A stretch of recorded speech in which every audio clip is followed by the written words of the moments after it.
savā laikā zinu un atceros, cik ļoti man bija grūti. Grūti tajā ziņā, ka es nācu no laukiem un bija ļoti grūti sevi atrast pilsētā. Un bija pēc tam ļoti grūti pārbraukt uz lielu pilsētu.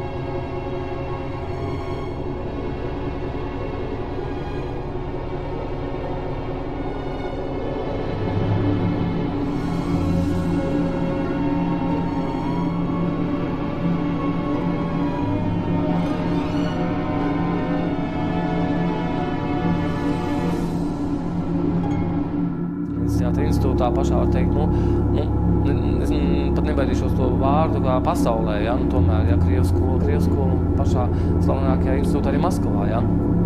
Bet tas, ko es esmu izdarījis ar sevi, ja, ka es neesmu nobijies, ka es neesmu noraustījies, turpinu sakot, neesmu kaut kādā mirklī salūzis, ja, man pieticis spēka, izturības un kaut kāda labā nozīmē tāda ietiepība un spītība iet un malties ar to galvu pret to sienu, kamēr viņu sabūt. Šī studija, jā, kas ir šobrīd man Rīgā, arī droši vien, ka es domāju, ka viņi ir tāda nevis īslaicīga, bet droši vien arī laicīga. Pats lielākais man pārdzīvojums īstenībā bija par to, ka daudzi jaunie aktieri uzskata, ka īpaši jau neko nevajag priekš tā. Ja, lai viņš iziet uz skatuves, viņam ir jāprot labi runāt, viņš nedrīkst, lai viņš nesartu un ibālētu, un viņš var iemācīties tekstu labai atmiņu. Un tad, kad es ar viņiem taisu izrādi pēc Čehovu lugām, tad es viņiem liku skatīties fotogrāfijas internetā, iet uz muzeju, to laiku fotogrāfiju. Viņš rakstīja vēstuli. Viņš viņu sūtīja, gāja uz pastu nesi. Un tad viņš gaida, kamēr ar tiem zirgiem to vēstuli kaut kur tur aizsūtīja, tad viņš gaidīja atpakaļ atbildi pēc mēneša. Viņš gāja ciemos. Pie viņa nāca ciemos, viņi spēlēja kārtas, visādi spēļā. Viņi šarādi spēlēja, viņi taisīja ludziņas, viņi kontaktējās. Viņi prata runāt un just.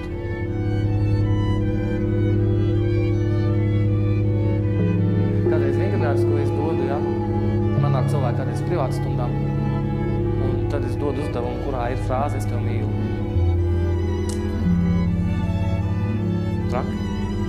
Jo tie, kuriem varbūt ir 50, ja, nāk arī tādi cilvēki, tiem ir vēl kārtībā ar to. Tiem, kuriem 20. Viņi varbūt raksta to, kādreiz kompjuterā, varbūt viņi kādreiz izziņā to raksta, bet viņi to nesaka. Viņi vai nu netiekās, un nevienam to nav teikuši, vai kautrējās, es nezinu, ja, to varbūt jāsāk domāt, bet viņi nevar būt pār lūpām to frāzi vienkārši.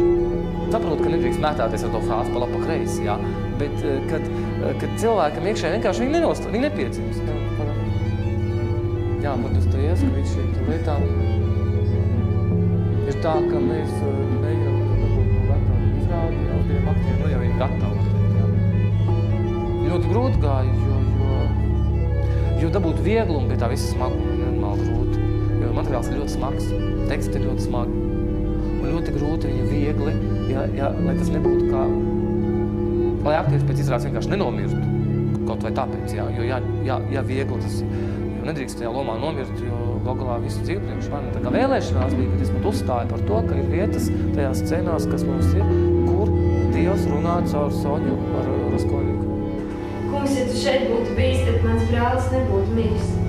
Bet arī tagad es zinu, ka visu, ko tu no Dieva lūgsi, Dievs tev dos. Ja runā konkrēti par Latviju, man tā šķiet, ir ļoti smagi parasti tā paudžu mājiņa. Viņa tiešām parasti noteikti ļoti smagi.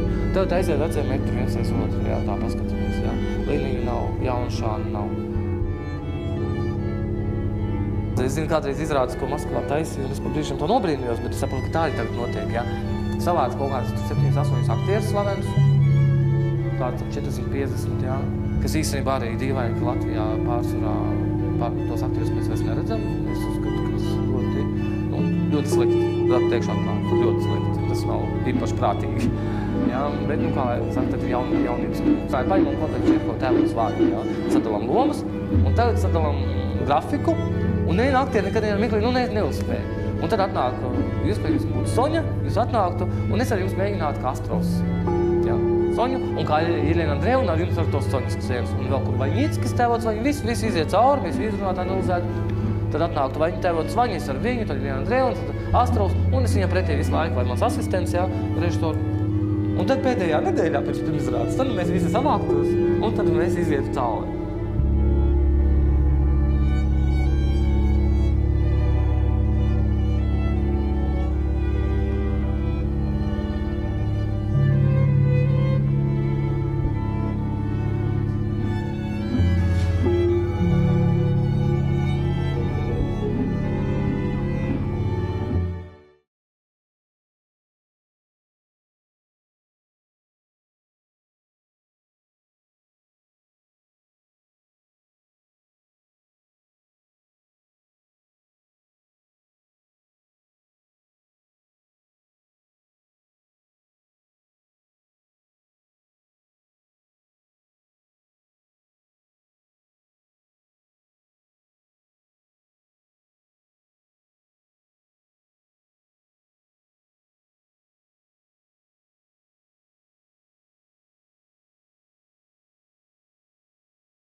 Daudz ko nozīmē, jo es savā laikā zinu un atceros, cik ļoti man bija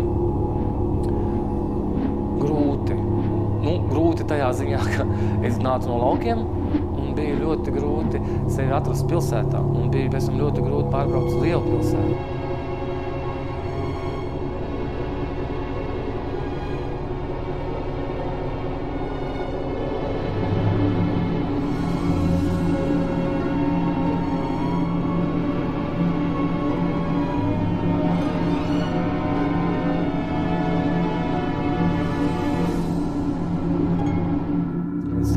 Tā pašā var teikt, es pat nebaidīšos to vārdu kā pasaulē, ja, tomēr, ja, Krievas skola pašā slavenākajā institūtā arī Maskavā, ja.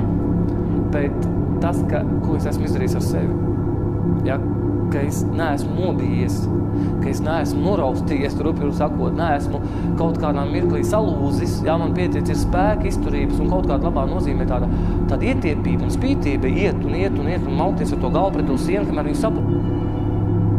Šī studija, jā, kas ir šobrīd man Rīgā, arī droši vien, ka es domāju, ka viņi ir tādi nevis īslaicīgi, bet droši vien arī laicīgi. Pats lielākais man pārdzīvojums īstenībā bija par to, ka daudzi jaunie aktieri uzskata, ka īpaši jau neko nevajag priekš tā. Ja, lai viņš iziet uz skatuves, viņam ir jāprot labi runāt, viņš nedrīkst, lai viņš nesartu nebālētu, un lai viņš var iemācīties tekstu labai atmiņā. Un tad, kad es ar viņiem taisu izrādi pēc Čehu lugām, tad es viņiem liku skatīties fotogrāfijas internetā, iet uz muzeju, to laiku fotogrāfiju. Viņš rakstīja vēstuli. Viņš viņu sūtīja, gāja uz pastu nesi. Un tad viņš gaida, kamēr ar tiem zirgiem to vēstuli kaut kur tur aizsūtīja, tad viņš gaidīja atpakaļ atbildi pēc mēneša. Viņš gāja ciemos. Pie viņa nāca ciemos, viņi spēlēja kārtas, visādi spēļā.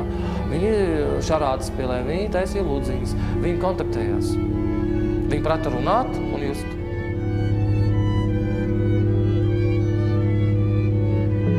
Kādreiz vingrināts, ko es dodu, ja? Man nāk cilvēki kādreiz privātas stundām. Un tad es dodu uzdevumu, kurā ir frāze, es tev mīlu. Traki. Jo tie, kuriem varbūt ir 50, ja nāk arī tādi cilvēki, tiem ir vēl kārtībā ar to. Tiem, kuriem 20, traģiski. Jo viņi varbūt raksta to, kādreiz kompjuterā, varbūt viņi kādreiz izziņā to raksta, bet viņi to nesaka. Viņi vai nu netiekās, un nevienam to nav teikuši, vai kautrējās, es nezinu, ja, to varbūt jāsāk domāt, ja. Bet viņi nevar būt pār lūpām to frāzi vienkārši. Saprotu, ka nedrīkst mētāties ar to frāzi pa labi pa kreisi, jā, bet kad cilvēkam iekšēji vienkārši viņi nepiedzimst. Jā, par Dostojevski šīm lietām ir tā, ka mēs mēģinām varbūt to gatavu izrādi, jau tiem aktiem, jau viņi gatavi, jā. Ļoti grūti gāja, jo dabūt vieglumu pie tā visa smaguma. emocionāli grūti, jo materiāls ir ļoti smags, teksti ir ļoti smagi, un ļoti grūti viņu viegli, lai tas nebūtu kā, lai aktieris pēc izrādes vienkārši nenomirtu, kaut vai tāpēc, jo viegli tas, jo nedrīkst tajā lomā nomirt, jo galā visu dzīvi priekš mani tā kā vēlēšanās bija, bet es pat uzstāju par to, ka ir vietas tajās scenās, kas mums ir, kur Dievs runā caur Soņu ar Raskolniku. Kungs, ja tu šeit būtu bijis, tad mans brālis nebūtu miris. Bet arī tagad es zinu, ka visu, ko tu no Dieva lūgsi, Dievs tev dos. Ja runā konkrēti par Latviju, man tā šķiet, ir ļoti smagi parasti tā paudžu mājiņa. Viņa tiešām parasti noteikti ļoti smagi. Tad aiziet vecie metri viens aiz otru, tā paskatāmies, Līniju nav, Jaunšāna nav. Es zinu, kādreiz izrādes, ko Maskavā taisīja, un es par brīžiem to nobrīnījos, bet es saprotu, ka tā arī tagad notiek, Savāc kaut kāds 7-8 aktierus slavenus, tāds 450, kas īstenībā arī dīvaini, ka Latvijā pārsvarā tos aktierus mēs vairs neredzam. Es uzskatu, ka tas ļoti slikti, teikšu atklāt, ļoti slikti, tas nav īpaši prātīgi. Bet, kā lai saka, tad ir jaunības. Tā ir paņemam kontaktu Čehko tēlos vārdu, Sadalām lomas, un tagad sadalām grafiku, un neviena aktieri nekad mirklī neuzspēja. Un tad atnāk, jūs būtu Soņa, jūs atnāktu, un es ar jums mēģinātu kā Astrovs. Soņu, un kā Ielena Andreevna ar jums ar tos Soņas sēmas, un vēl kur Vaņīckis tēvots, vai viss iziet cauri, mēs izrunāt, analizētu. Tad atnāktu Vaņa tēvots Vaņas ar viņu, tad Ielena Andreevna, tad Astrovs, un es viņam pretī visu laiku, vai mans asistents, režisoru. Un tad pēdējā nedēļā pēc tam izrādes, tad mēs visi sanāktos, un tad mēs izietu cauri.